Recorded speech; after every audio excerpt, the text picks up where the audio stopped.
Good afternoon, everyone. Welcome to Singapore Heritage Society segment of Heritage Fest. I'm Lin Wong. And I'm Fauzi Ismail. Selamat Hari Raya to our Muslim audience, and today is the last weekend of Hari Raya, so just stay safe, guys. So Lin and I are from Singapore Heritage Society. The organization was founded in 1987, and it is a non-profit independent organization that advocates for heritage conservation in Singapore. So today for our segment, we'd like to share with you our segment on Ordinary objects with extraordinary stories. Yeah. So for the past few years, we have been researching on historic places of worship in Teluk Ayer, Tanjung Pagar and Tanjung Malang. This research has been led by Dr. Chua Eileen, the Executive Director of Singapore Heritage Society, and Dr. Vivian Wee from Ethnographica. Hi, Mrs. Chua. So these places, Teluk Ayer, Tanjung Pagar and Tanjung Malang, are some of the earliest settlements in Singapore that has lasted over 200 years. And in these places, it is multi-ethnic. It contains people from Malay, Chinese and Indian. And also, it contains people from various religions such as Islam, Taoist, Buddhist and Hindu. And today we'd like to share with you some interesting stories that we have learned from these sites. Yep, and if you have questions for us, please leave them in the comments and we'll answer them during the Q&A session later. Okay, so now talking about historic places of worship, what comes to mind? So perhaps you think of it as somewhere you go for prayers or to go to have your spiritual needs met. But do you know these were spaces where our forefathers gathered when they first arrived in Singapore? And this is where they sought refuge and also get financial assistance. So some of these places of worship have continued to conduct religious rituals all the way until today. And in our sharing, we will feature some everyday found objects used in these sites. And some of these objects are so common that you might overlook them in your daily life. And you'll see some of the items in this beautifully set up set. Yes, and interestingly, similar objects have been featured across various religions and across religious sites all over this area. So we came across hundreds of stories, and we will only feature a handful today. And so, coming to our first ordinary object with extraordinary stories, and it's an important staple in our everyday lives. And that is, ta-da, rice. So rice comes in various shapes and sizes, from the common long-grain jasmine rice that you eat every day, and also the jasmine, and also basmati rice and glutinous rice. And these ingredients are so versatile that it can make all sorts of dishes, such as dumpling, nasi biryani, nasi lemak, and all sorts. Wow, you're making me very hungry, Fauzi. But besides being food, right, like rice as ingredients for food, this is also the ingredients and used in many different places, and same but different ways, right? Different meanings that they take on. Yep, we can go and makan later after Yes. this. Yeah, so let me share with you a story from one of the sites that I have a personal connection with, because this site I've been visiting since I was young. And this place is located in Teluk Ayer, Tanjung Pagar. So in Tanjung Pagar, you see this mosque structure that is perched on top of a hill, and it is covered with dark green tile facade, including the dome as well. And that is Kramat Habib Noor. And you'll be able to see them if you drive along MCE. And it takes about 50 steps to get up there. And surrounding the sites, you see clay pitch roof. And it is the mosque structure of Masjid Haji Muhammad Saleh. And this mosque structure is a common typology that you see in Nusantara, in Malaysia, Indonesia and Singapore in the 1900s or even 1800s as well. So both of these structures have existed since the 1900s. And the land where both the Kramat and the Masjid are sitting on was purchased by Haji Muhammad Saleh. He's a merchant from Batavia, and he's said to be a good friend of Habib Noor, and he always wanted to build a mosque for him. However, Habib Noor passed away before the mosque was built, and he was eventually buried in the Kramat itself.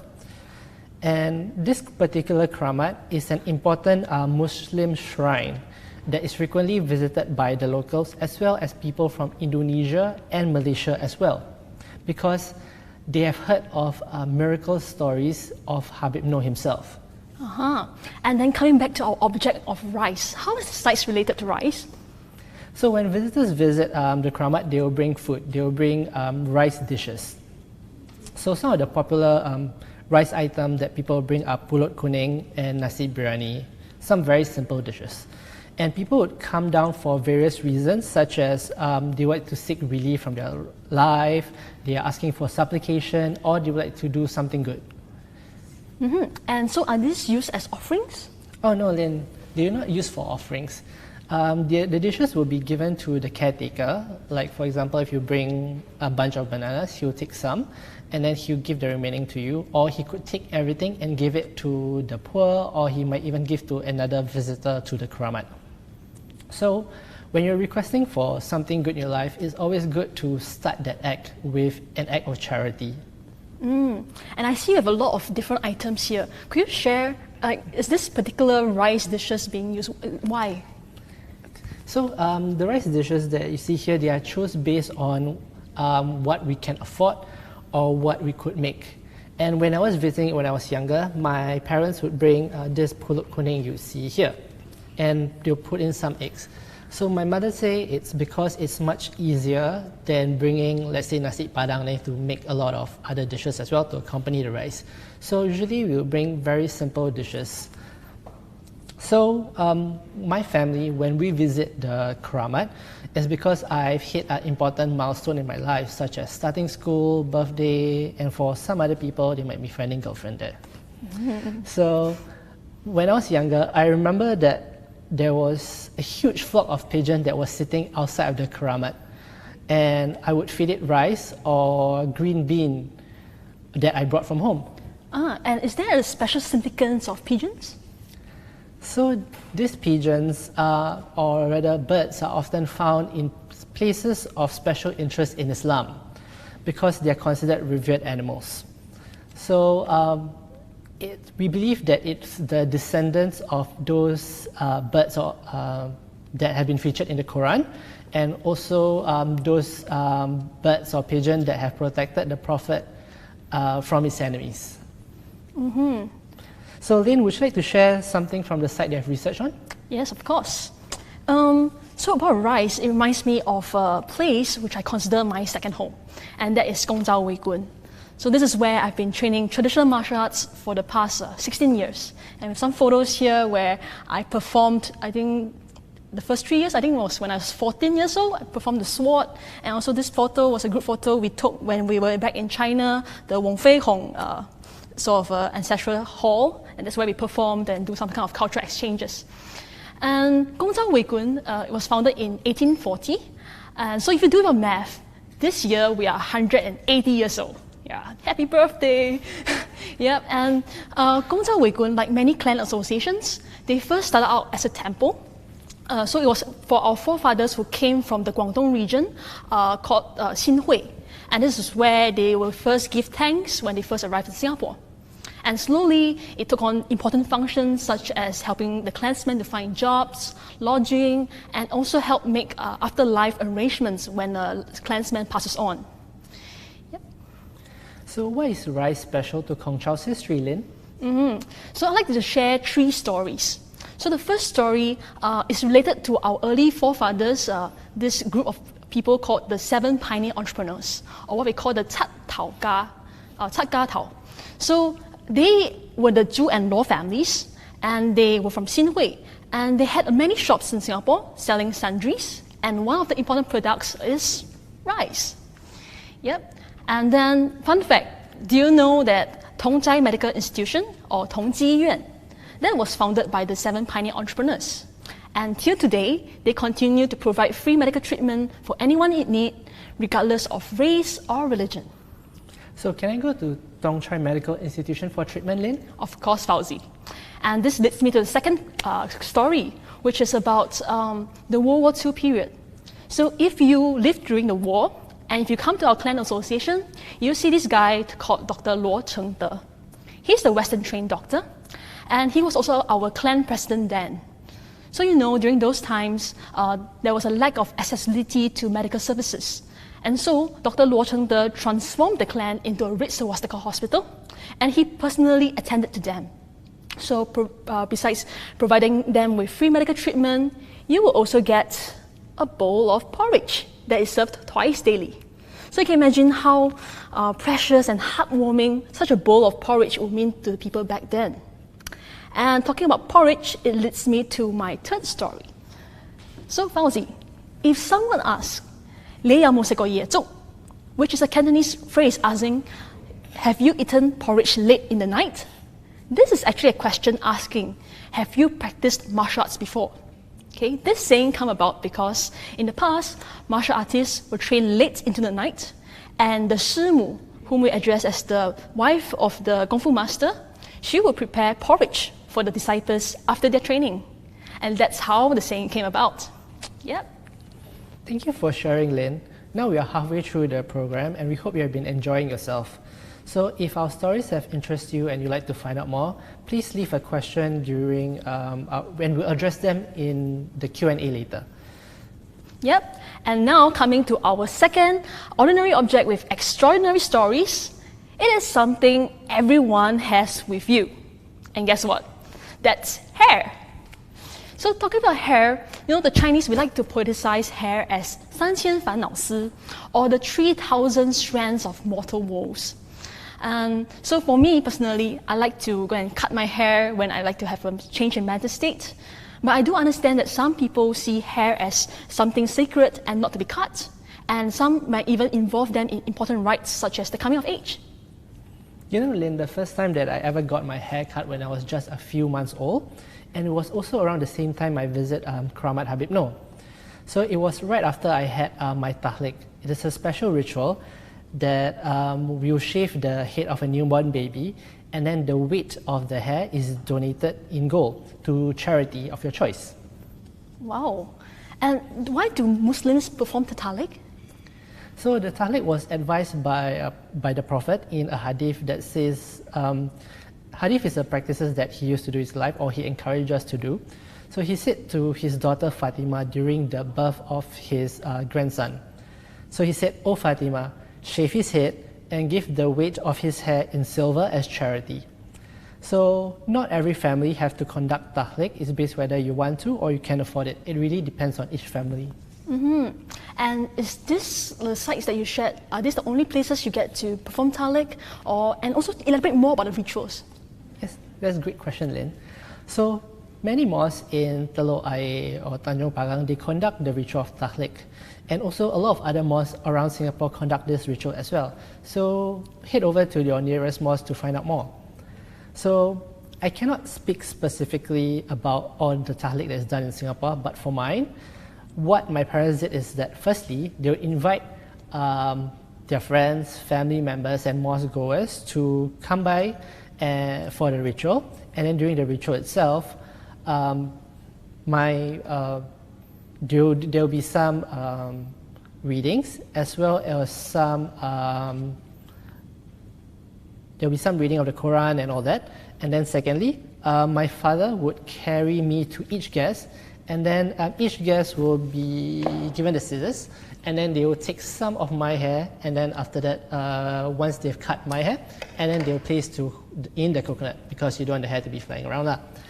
So at the end of the event, each of the guests will be given a bubur merah. You can see here, this is porridge cooked in gula melaka to each of the guests as a gift at the end of it. So Lynn, would you like to share some of the stories related to your site? Mm-hmm. When it comes to hair, it reminds me of a particular site called Chun Ti Gong on Keong Saik Road. So Chun Ti Gong is built in 1927, and it's a vegetarian hall, or what we call the Choi Tong. It's a place that provided lodging and also food for the migrant women who came here alone. And a particular group of migrant women many will be familiar with will be the Ma Zes. So Ma Zeh is a Cantonese phrase which means mother sister.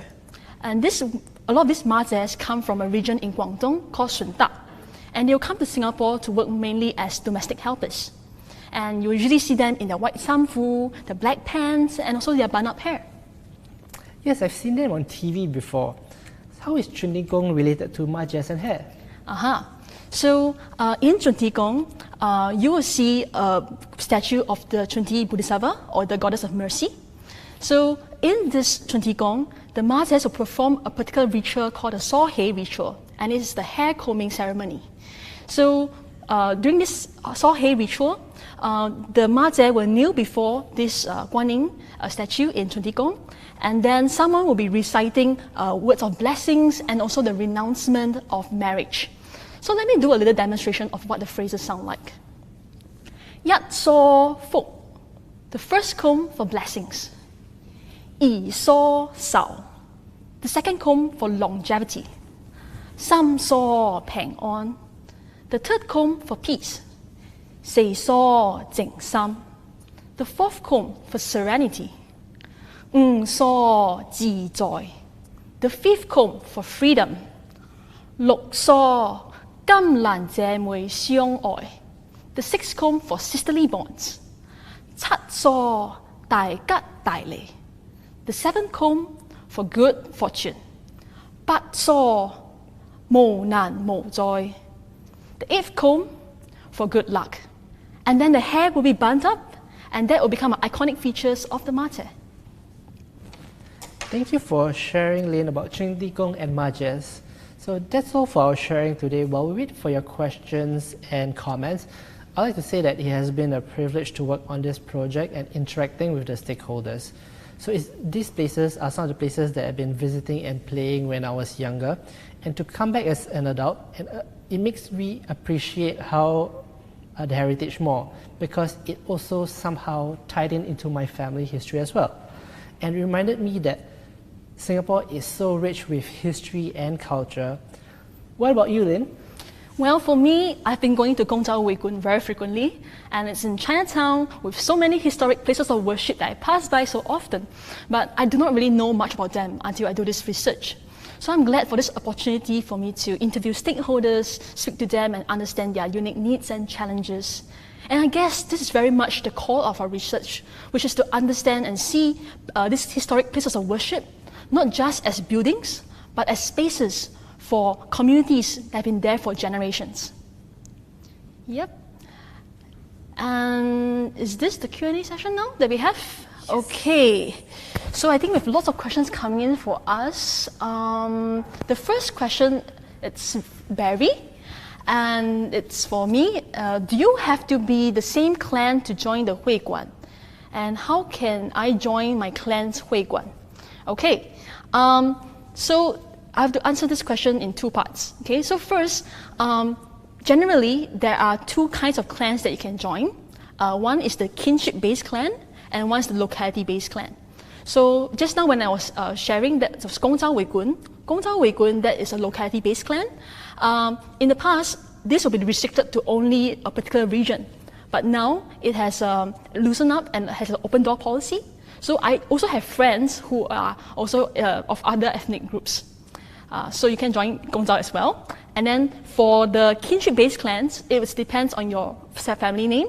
So for instance, my surname is Huang, and I'm also a Cantonese, which is a Wong. So I can join the Huang clan and also the Canton Wong clan. Yep, so there's a lot of choices for you to choose. Yeah. Second question is for Fauzi. Yeah? Oh, okay. We have a question from Mr. CD. So how old are babies usually when Talaq is performed, and is there an age limit? There's no age limit, so it probably be as young as the baby should be, because what you that he was born with, and his first haircut. So that's what we are looking for Talaq. Yes.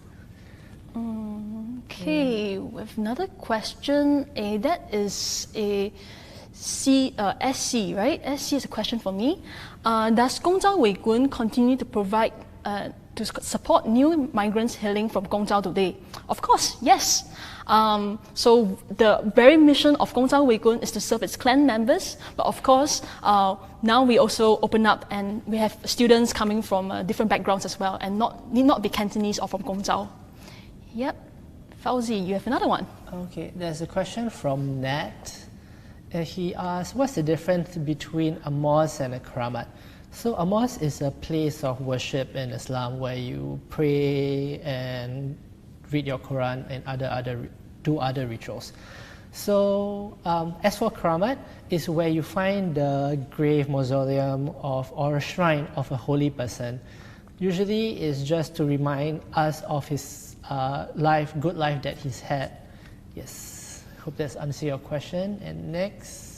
Do you want to continue taking the next question as well? I think that's for you. Oh, okay. So next question is by Kian Wee. So what does the caretaker do in the Keramat? So for the Keramat for Habib Noor, he's called a dua reciter. What he does is if you request something in his life, he would recommend a specific dua or supplication to read in your life. And in addition to that, he also takes care of the mausoleum, he cleans it, and he accepts guests, he will talk to you, and that is what the caretaker of the Keramat do. Okay. This question is, can any race join the Hui Guan? Okay, so I think it really depends on different clans. Some has an open door policy and some might be just restricted to particular membership. So it really depends. You want to find out more, you can ask me personally. Yeah, but for Gongzhao Wei Gun, yes. And yeah, some members have different kinds of rights as well, so you can discuss more. Tina has another question. So Tina has a question for me. Is the saw hay for Ma Zhe and brides to be different? Yes, thank you, Tina, for this question. It is spot on. So it's very different. So for the brides to be, usually for the Cantonese, we'll have this ritual called the 上头. So that is before you get married, you have this combing of the hair. It's a very different meaning from what the Mazes do. So for the brides to be, that is more of a coming of age ceremony, right? But then for the Mazes, it's actually it's a different kind of meaning. It's a different state, but it's also a kind of independence kind of a statement. So I would say it's the same kind of action, but it's a different meaning altogether. Yeah. Oh, and then Natalie has a question for me. How do people get to know about the clan associations and what they do? Okay, and I think this is sort of related to the next question, whereby where can we find more information on your historic sites of worship research? Because we're very glad to share that as a Singapore Heritage Society, we will soon be launching a web resource where you can get to find more about the different sites that we've researched on. There'll be 21 sites down there, and there are the links to each of these different clan associations, mosques, Hindu temples, and also church. Yep, so do follow our Singapore Heritage Society's Facebook page and also our social media, and then follow our updates, and we'll launch it and we'll let you know soon. Yep. Okay, so I think that's all we have for the Q&A today. Thank you so much for participating, and to wrap up our program, what we shared with you are just a handful of stories pertaining to our research project, and a lot of these places are still being used by daily worshippers, and we hope you can come down and visit them because these are our living heritage. Mm-hmm. And the recent COVID pandemic has definitely affected many of our rituals and practices. But we do hope that our session has inspired you to see the extraordinary amongst the seemingly ordinary. And you too can do your part for heritage by keeping it alive, by sharing your personal stories of how you continue practices even within your own homes. Yep, and please leave them in the comments and we'll see them later. Yeah. So continue to watch Singapore Heritage Fest. If you're interested to find out more about Singapore Heritage Society and what we do, please follow us on Instagram and Facebook. So Singapore Heritage Society is a charity, and we need your support to continue our work in giving a future to our past. So you can contribute by donating to us or joining us as a member. So please visit our Facebook and Instagram account to find out more. Yep, and before we come to an end, we would like to use this opportunity to give thanks to the many people who have been working behind us. We'd like to give thanks to Singapore Heritage Festival for inviting Singapore Heritage Society, and also a shout out to Geraldine and team, as well as our Singapore Heritage Society interns who have been working very hard, the Barry and Su Ching. Thank you so much for working behind the scenes. And of course, you, our audiences, thank you so much for joining us during this live stream. Once again, I'm Lin Wong. And I'm Fauzi. Thank you and see you next time.